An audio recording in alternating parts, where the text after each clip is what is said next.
Kaya din sa Avail, napag-isipan niya na tuparin yung pangarap niya na makapag-graduate, di ba? So, grade 6 lang kasi siya noon, kaya talagang takot din siyang tumayo dito, di ba? Pero tingnan niyo po, ngayon po grade 12 na po siya.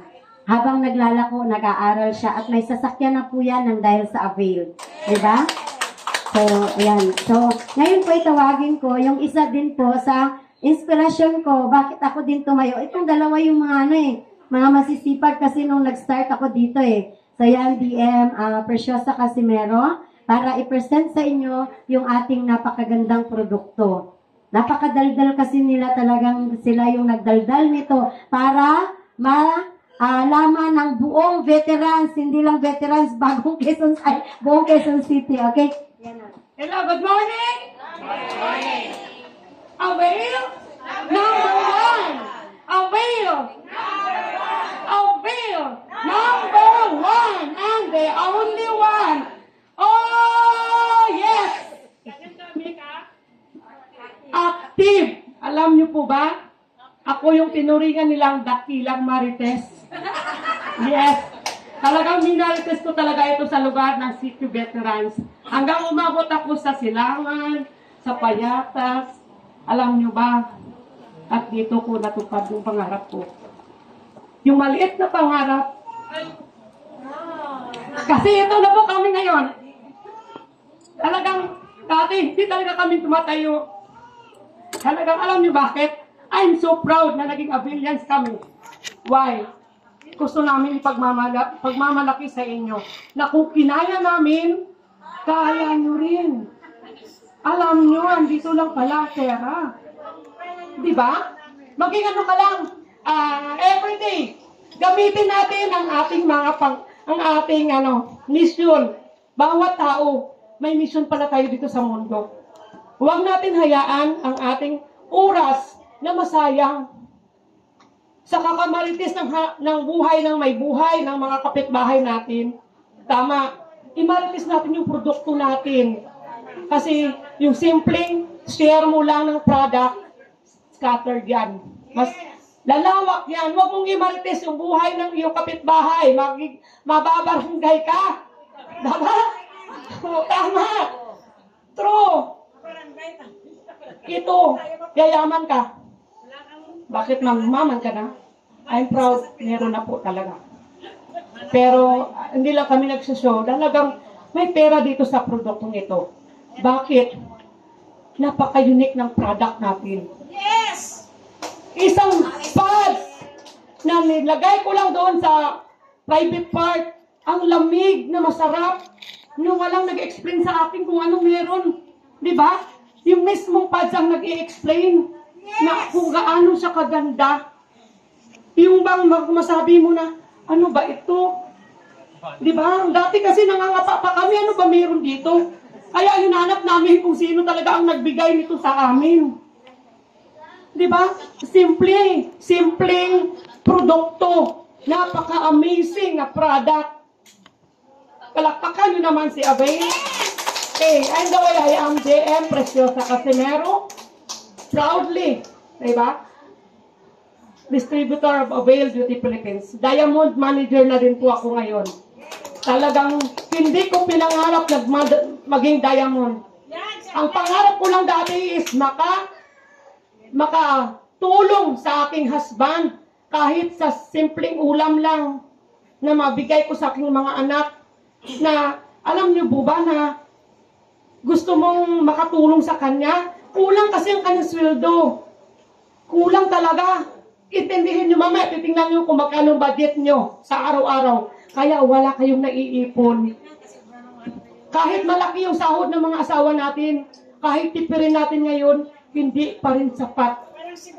Tumataas ang pera, tumataas din ang inflation rate, ang ating mga bilihin, lalo na yung bigas. Tama, ipaintindi ko sa inyo sa unti-unti. Sa isa yan. So, ngayon, ang tanong ko po sa karamihan ngayon, ano ang madalas ikinamamatay ng mga kababaihan ngayon? Ovarian cyst. Yes, number one is ovarian cyst. Meron pa, yung pinaka, breast cancer, cervical cancer, ovarian cyst, PCOS, mayoma. Ang UTI na nga lang, hindi pinapansin. Pero alam nyo ba, simpleng UTI doon nagsisimula ang cancer. Alam nyo, wag nyo pong babaliwalain. Kahit baby natin, nagkaka-UTI na. Alam nyo ba, bakit nagkakasakit na maganyan? Bakit pabata ng pabata ang mayroon sakit sa reproductive organ? Especially na, yung mga baby natin may UTI na, hindi pa kumakain. Yes, sa diaper. Kasi sabi ng doktor, pabalik-balik ang lagnat ng baby. Dinala sa doktor. Ang sabi, UTI. Hindi pa kumakain yun. Dadidi pa lang sa mama. Dahil po sa diaper. So, to make my story long to short, kailangan natin intindihin ano po ba ang ingredients ng ordinary napkin at yung diaper. Iisa lang po. Sino dito nakakita ng junk shop na bumibili ng karton dyaryo? Yes! Diba? Akala mo dati ang papel na i-recycle maging papel ulit. Hindi na. Magiging diaper, napkin at tissue ng mga kababaihan. Hindi ko po sinasabi yun. Mismo ang World Health Organization ang nagsasabi nun. So ngayon, gagamit na ba tayo? Ngayon, papakita namin kung gaano ka tindi ang dioxin. Sa prosesong paggawa nito, sa pag-init ng chemicals na Sunrox chlorine. Alam niyo po ba? Maganda sa paglilinis yon. Yes, maputi sa damit. Pero habang nilalagyan mo ng chlorine, ano nangyayari sa mga damit? Di ba naninilaw? Narurupok. Tama. Nabubutas. Tama. Sino ang nakatry ngayon gumamit ng chlorine? Pagkatapos mo gumamit, mainit sa kamay. Nagsusugat. Makati. Nagdadry. Alam niyo kung ano? Dahil po yun sa paggawa sa proseso. Sino ngayon ang naka-try ng napkin na ito na ganun din ang pakiramdam? Mainit, makati, nagrarasis, pati baby. Nag-gets nyo? Yes! Noong unang panahon, may cancer ang mga babae? Wala. Walang napkin? Wala. Tela. Pasador. Yes, ngayon, bata pa lang, mayroon ng bukol sa internal organ. Saan ang galing yan? Hindi pa naman kumakain yan. Hindi pa naman umiinom ng alak. Hindi pa naman naninigarilyo. Tama. Bakit ngayon dami ng mga kababaihan? Pabata ang nagkaroon ng sakit. Gusto nyo tong alaban? Kung ano ang laman nito? Patunayan namin sa inyo. Tama pala ang World Health Organization. Hindi ma'am. Binibinta nila yung napkin. Naka-cancer pala. Wala silang pakialam sa atin. As long as may bumibili ng napkin. Tama? Nagbabayad naman sila ng tax eh. As long as may bumibili ng produkto, hindi yan titigil. Wala naman medical record nito na nakakagamot ang napkin natin. Tama? Pantapal sa butas, pantapal doon sa mga baby natin para hindi tayo mabasa. Hindi tayo matatagusan. Totoo? Totoo. Pero ito yung pinakadelikado. World Health mismo, ayon sa kanila, dioxin is the highly poisonous, the most poisonous man-made chemical. 130 times more poisonous than cyanide and 900 times more poisonous than arsenic. Alam niyo ba ang cyanide? Pag tinapon sa dagat, namamatay ang mga isda. Kaya lahat po tayo, unti-unti tayong pinapatay ng napkin natin. Gusto niyo pa pagamit sa mga anak niyo to? Sa mga pamangkin niyo? Mga kapatid niyo? Exempted ang boys kasi hindi sila nagnanapkin. Hindi wala silang matris. Totoo po yan. Alam niyo ang mga babae ngayon, dahil noong unang panahon, ang ginagamit nila tela. Healthy ang matris, ang daming anak. Ngayon, sira na ang matris natin, ang daming. Nakita niyo to? Pa-check up kayo. Hindi ko kayo tinatakot. Sinasabi mo lang yan kasi babili yung napkin mo. No. I-search nyo po kung what is dioxin. Ang International Cancer Research Center mismo ang nagsasabi the most poisonous man-made chemical at first-class cancer-causing agent to human. Unang nagbibigay cancer sa mga tao ang dioxin. Hindi po sa akin ang gagaling yan. Tama. So, patunayan ko po sa inyo. Kung cotton po ba ito? Makikita nyo ito?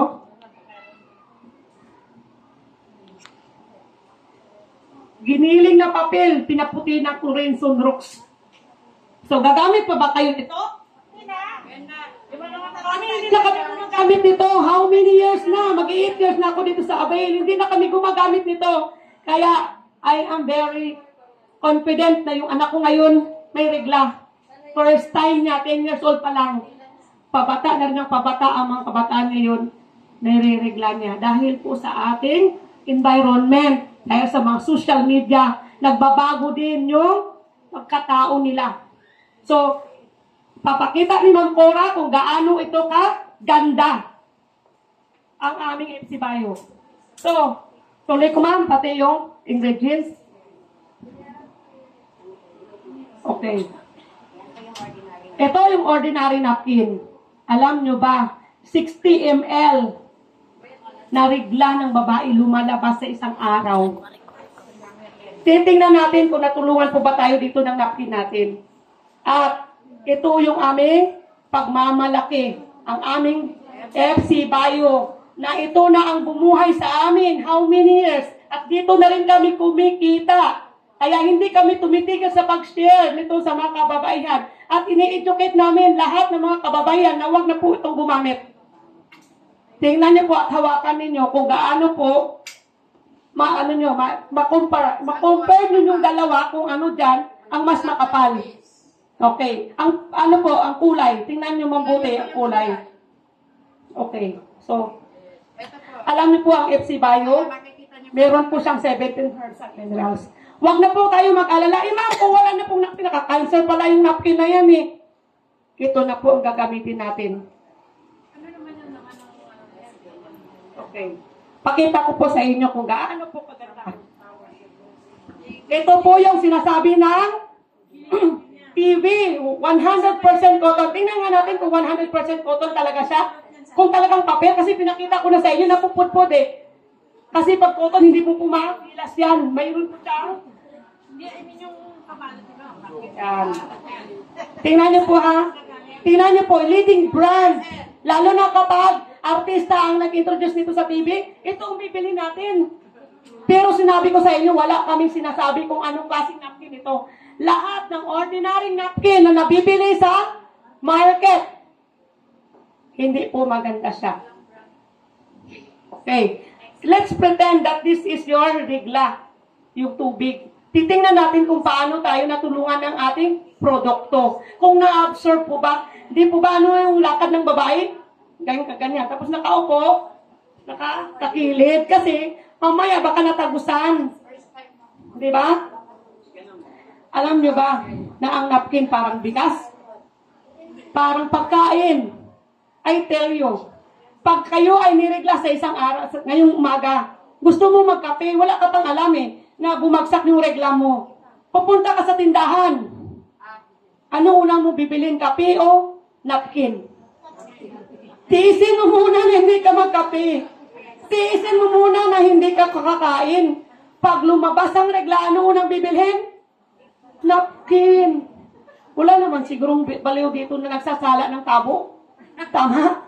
Kasi nahihiya tayo matatagusan. So, tingnan niyo po, mabuti. Okay.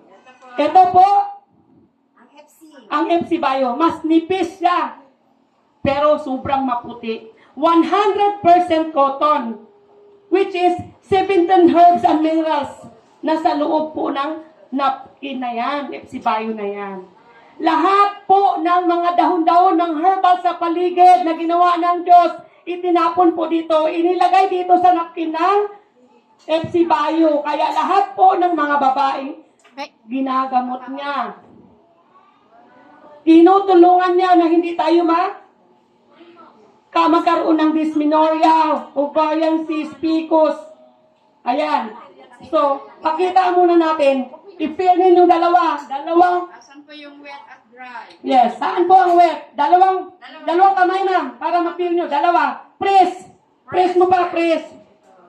Asan yung dry? Asan yung wet? See? Itong ordinary ang wet. Lahat kayo, ma'am. Yung hindi pa talaga nakatry. Sino dito ang hindi pa member? Pwede taas ang kamay yung hindi pa member? 1, 2, 3, 4. Ay, tandaan ko kayo, ha? Ma'am, picturean nyo, ma'am. Yung hindi pa member, kasi walang makakalabas sa pintuan. Titagan. 1, 2, 3, 4. Sino pa? 5, 6, 7, 8. Ang daming. Super 10, mga 20. Si ma'am. For example, mga nasusilapin to. Yes. Ang ibang napin sa ibang produkto, nagaling yun sa mga basura ng mga ano. Yes. So, kaya pinalot nito, sa napin na to, anong produkto naman ang Ayun, masasabi? 100% cotton. I-explain namin, ma'am. Sa isahin ko mamaya. Ngayon, tatapusin ko lang itong ano. Yes. Okay. Salamat, ma'am, sa tanong mo. Thank you so much. Yun ang gusto ko, yung may magtatanong. Kasi, talagang eager siya. Ano po ba meron dyan sa napkin mo? Bakit mo pinagyayabang yan sa amin? Ang mahal-mahal naman yan. Pero mamahalin tayo. Wala kayong nararamdaman mga sakit sa loob ng ating organ. Kapag yan ang gagamitin natin. Yung napkin natin, meron pong night use, day use, at liner, yung kulay green. Tingnan niyo po. Pipilasin po ni ma'am. Ay, ano niya po? Ayan. Tumutulo. Tingnan mo, tumutulo. Hindi tayo natulungan. Yes. Sa Avail. Ayan. May tulo? Wala. Ibig sabihin, yung ordinary napkin natin, sinasalo lang niya yung regla. Pero pag upo, lumipat sa panty, sa short, at saka sa pantalon. Di ba? Tumatagos. Okay? Sige. Okay. So, Ito po, pakita na. pakita namin ito. Bakit? Talaga bang then, mabilis lang pilasin. Ilagay namin ngayon sa pakita ko po sa inyo. Pag ang papel po, ilagay sa tubig. Kunwari itong regla natin. Titingnan natin. Di ba pag nilagay sa tubig, ano nangyayari sa papel? Natunaw, hindi. Totoong papel? Yes. Ganyan ninyo rin. Kailangan i-demo nyo rin to sa mga kapitbahay nyo. Kung gusto nyo talagang gagawin itong napkin namin, talagang kikita talaga kayo. Promise. Tingnan nyo po ang kulay. Ilalagay ulit namin sa baso para makita ninyo kung mag-absorb po ba talaga. Kung natulungan po ba tayo nito. Okay? Ito naman yung FC. Yes. Alam niyo po ba, yung ingredients pa nito yung pandikit, rugby. White industrialized rugby. So, nakita niyo po yung nagra-rugby na tao? Ano itsura niya? Yung atin, alam niyo ba, pag tinanggal yan? Ayan po yung aming, first layer niya is gasa. Yes, yung nagra-rugby, alam niyo po ba? Alam niyo ba, yung punja ng ating panty, matigas? Hindi pala natatanggal ang rugby doon. Dumidikit lang sa ating panty. Promise. Kaya pala yung ating, tingnan nyo minsan, sa salamin nyo yan, minsan. Kasi, gano'n na siya, nakapatingi. Para na rin nagra-rugby. Totoo. Promise. First layer ng FC Bio, ma'am. Gasa. Tama. Ghost pad. Di ba yung atin? Sugat yan. Di ba nilalagay ito sa sugat? Kasi sugat po yan. Pag nire-regla yan, sugat yan. Kaya ito, sterilize. Ghost pad. Ito naman, second layer. 100% cotton plus ano po siya? Yan, pag ang cotton, Ayan po. Pag ang cotton po, pag pinilas mo matigas, natutunaw ba ang cotton? Hindi. 100% cotton talaga. Hindi siya mapilas. Hindi siya papel. Kahit iwasin niyo po yung napkin ninyo, hindi po yun masisira. Promise. Talagang buo pa rin talaga siya. Unlike sa ordinary napkin, talagang sasabog-sabog siya kasi papel po siya. Yes. saka yung gel. Yes. Yung gel nito. Yung gel nito, nakakain na po ba kayo ng Jelly Ace? Yes. Favorito ng mga anak natin yan. Gel po yan. Food gel. Full grade gel. Tingnan natin kung Tingnan, ang linis niya. malinis. Diba? Yes. Para sa organ. Very safe po siya. Pwede nyo pang hilamos yan. At alam nyo ba, nakakita na kayo ng silica gel? Nandito po yun sa diaper, sa napkin ng napkin ng mga babae. Lahat po yun. Nakakita na po kayo ng silica gel na nakalagay doon, do not eat. Nakikita sa garapon ng vitamins, sa mga leather bag, leather shoes. Ang purpose pala nun, para hindi po siya mamasa, hindi siya agad masira. Ina-absorb niya yung moisture. So, nandun po sa diaper ng baby. Sino dito nakakita ng diaper tumatakbo? Ha? Yung kinakain ng aso. Di ba? Nakita niyo yung bilog-bilog? Silica gel po yun. Nakalagay po doon, do not eat. Kasi lason po yun. Nagets nyo na? Paggamitin nyo pa ba ang mga anak nyo nito? Ayan o. May tubig pa rin. Pakita ko sa inyo ha. Natulungan po ba tayo nito? Pakita ko sa inyo. Na-absorb ba siya? Hindi. Palakpakan nyo naman ng FC Bali. Ganun siya para sa magic, ma'am. Naka-isang pad kami nito. Ito naman, naka-5 pads, 4 na pads. O, magkano yun? Mahal din kaya ang ordinary napkin. Ito, bibigyan tayo ng sakit. Bibigyan niya tayo ng cancer. Ito, gagamutin tayo. Lahat ng meron doon sa reproductive organ natin, lilinisin na yan niya. At hindi na kailangan ipapilon ang babae, panipon na yung gamit. Talagang magiging healthy ang mattress. Ipoprove namin sa inyo yan. Ang dami talaga. Millions of billions ang natulungan dito. Okay? So, ito, ma'am. Ano po ba ang nasa loob ng FC Bio? Tuloy ko na? Ikaw naman. Ang 17 herbs and minerals. Si Mama Nalina ang mag-explain nito para talagang ma-miss po kayo dito sa 17 herbs. Thank you, ma'am.